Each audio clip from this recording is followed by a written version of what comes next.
The camera cuts to black for a few chilling seconds. There's only the sound of rushed breathing, the faint thump of a heartbeat echo, and then, boom, a bright flash. The studio lights snap on. The audience is silent. Unusually silent. Sitting in the center of the famed talk show table, shoulders stiff, face pale, is Whoopi Goldberg. The usual smirk, gone. The bravado, replaced by something raw, something haunted. Across from her, standing, not seated like the rest, not laughing like they usually do, Karoline Leavitt, 27, unshaken, eyes locked like a sniper, disciplined, poised. "You want to talk about truth, Whoopi?" she says. "Let's talk about yours." Before we dive into the full story, comment where you're watching from, and don't forget to like and subscribe. Because you don't want to miss the next one, the clip that would soon explode across every platform wasn't supposed to happen. Karoline Leavitt was scheduled for a 6-minute guest appearance on The View. Promotional graphics promised a spirited political debate, but nothing prepared viewers for what was about to unfold. Whoopi Goldberg opens the segment. Today we're joined by Karoline Leavitt, Trump's youngest ever press secretary, who, depending on who you ask, is either the future of the conservative movement or just another Gen Z firebrand. "Happy to be here," Karoline responds, calm and collected. "You sure?" Whoopi pokes. "Absolutely," Karoline replies, "because I think the American people deserve a conversation rooted in facts, not feelings." You can hear the tension. The crowd half laughs, someone snorts, someone else rolls their eyes.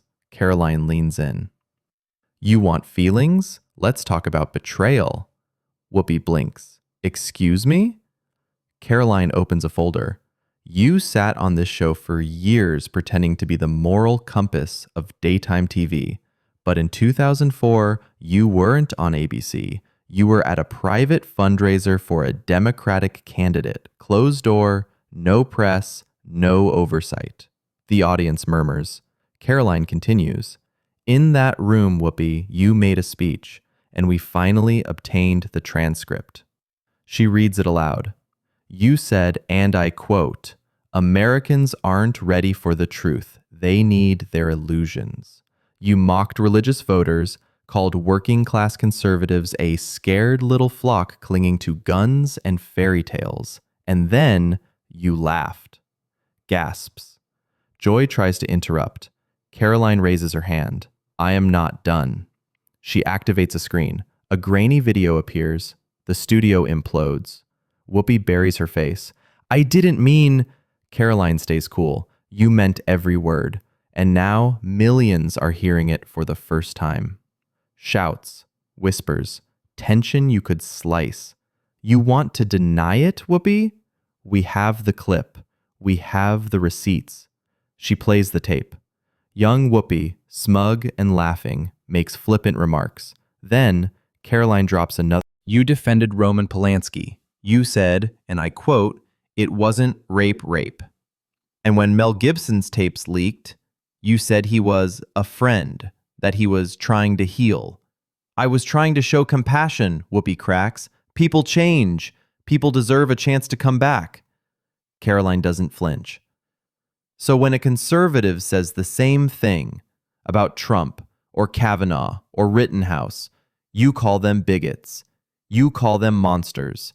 You call them dangerous. But when it's someone in your world, suddenly you remember mercy." Whoopi is silent, completely stunned. "I grew up watching you, Whoopi," Karoline says. "You stood for something. You called out injustice. But somewhere along the way, that fire started burning people who didn't think exactly like you." Backstage, producers panic. "Cut now?" one whispers. "No, let it run," says another.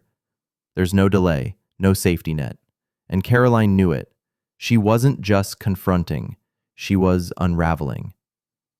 This isn't about cancel culture. This is about truth. You want accountability for others? Live by it yourself. Otherwise, you're not an advocate, you're a gatekeeper. Whoopi whispers, "You don't know what I've been through."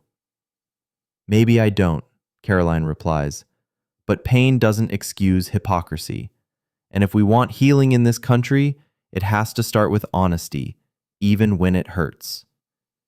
By the time the episode wrapped, the storm had already broken loose. Media vans circled, hashtags exploded, Whoopi exposed, Karoline claps back, live TV meltdown. The View had unraveled. Tucker Carlson calls it cultural exorcism. She didn't yell, she didn't attack, she reflected, and the reflection shattered Whoopi Goldberg.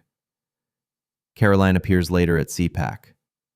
If your past includes defending men like Roman Polanski and mocking rape victims, maybe the problem isn't the reminder, maybe it's the record. Hollywood's monopoly on morality? Over. She didn't just win, she warned them.